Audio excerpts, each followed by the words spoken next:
So the way to instantly improve your landscape paintings is to copy other master landscape painters. I'm going to explain why that's going to instantly help your landscape paintings in this video. And this video is another episode of Paint Talk, the weekly show where I pretty much just talk and give my opinions on oil painting. And if you're new to the channel, my name is Chris Fornatero, and I'm here to help simplify oil painting so that you can get better faster. So I have a one-on-one Patreon student that I work with, and he wanted to get better at landscapes and he wanted to practice landscapes. And I told him, here is a Edgar Payne landscape painting. Copy that. And I actually did the same, which is the video you're watching right now, and the full version of that is on my Patreon, which is linked below. So the first reason copying another landscape painting is a good way to get better at landscapes is because it is hard to find good photo references of landscapes. I mean, I'm going to be honest, the best way to practice landscapes is painting in plein air, actually going outside and painting. But, let's be real, we don't all have the time or the means or the equipment or the setup to go out and do that on a regular basis. So we have to work from photographs. And a lot of us aren't professional photographers and don't have the time or like landscapes around where we live that we want to paint. And sometimes you have to go online and find photos to paint from. I have to do this a lot. I'll take from, royalty-free websites of photos to use for tutorials and everything.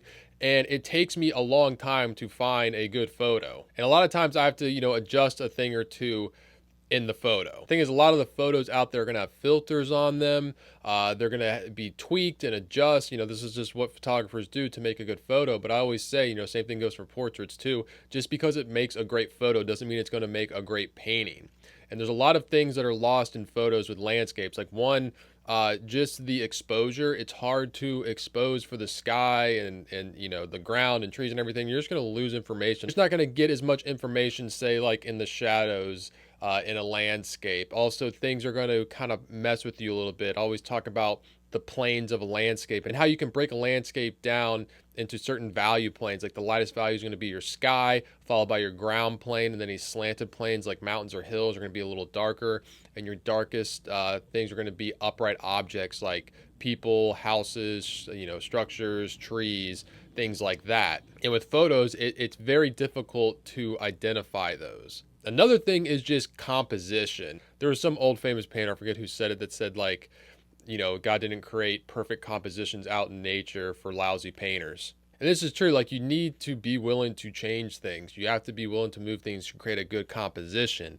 Like learning composition and how to structure a scene is so important with landscape painting. Like, I struggled with that for a very long time. I didn't understand composition at all. And I actually sought out specific advice in certain tutorials. Like I bought lessons on specifically that because it was just something so for me. I didn't really understand how it worked. And it took me a lot of practice and just seeing other good compositions. That's another reason that copying master painters landscapes is good, because you get the feel and you get more exposure to good compositions, and you'll start to pick up on things. There's so much to pick up. I could make like a whole 10-hour course just on composition. There's that much stuff to know. If you'd like me to make a whole video on composition, if that wouldn't bore you and you would like that, let me know in the comments section. Another thing that's not going to be picked up so much in photos is things like atmospheric perspective.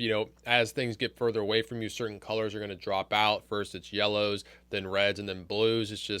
That's going to be hard to detect in a photograph. And a lot of times when I paint from photographs, I kind of enhance that a little bit. Like, I'm aware of it and I've painted outside enough that I know what's going on and kind of what I need to change to create that. Another thing is, you never know, whatever photo you find out there, the photographer could have put in some filter on it that you can't even tell. Not even a filter, like they'll go in and they'll change the color of things and darken this and make this more vibrant and make this pop. And it can just really throw you off as a painter. And you never want to just be like a photocopier.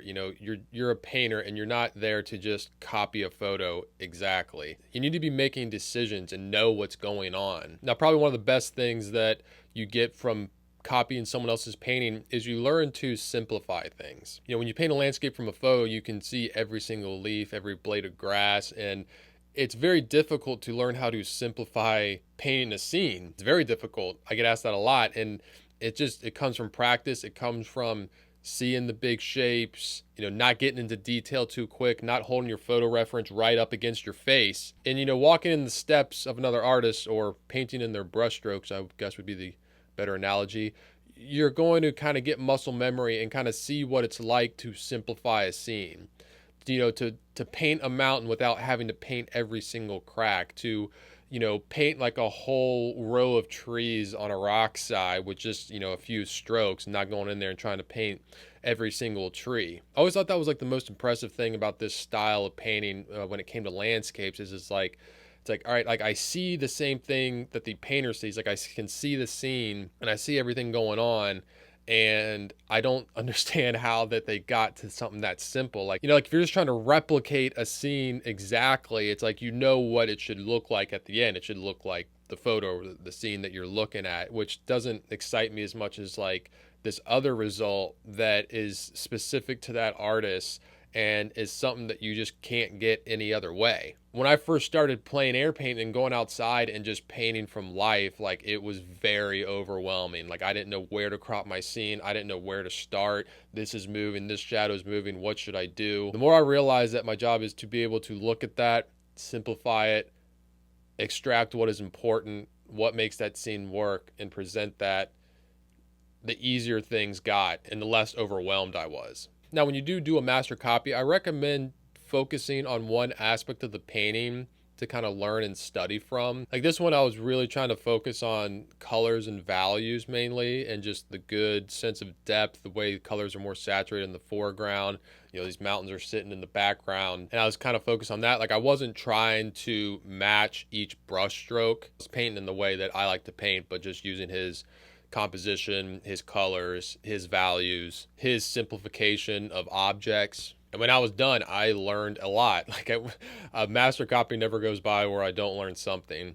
And if you don't have time like to, full on paint it, like you can still take the time to mix up the colors, print out a copy of a painting that you really like, put it in a plastic sleeve, and take the time to sit there and just mix the colors in your palette and test it actually on the painting until you get them right. And you will be surprised at the colors that end up on your palette. You'll be like, wow, like I never would have thought to mix this color green for a tree. I would have never thought that, a mountain would be this purple. There's just so much you can learn from walking in the brush strokes of another painter. Walking in the brush strokes of another painter. I like that.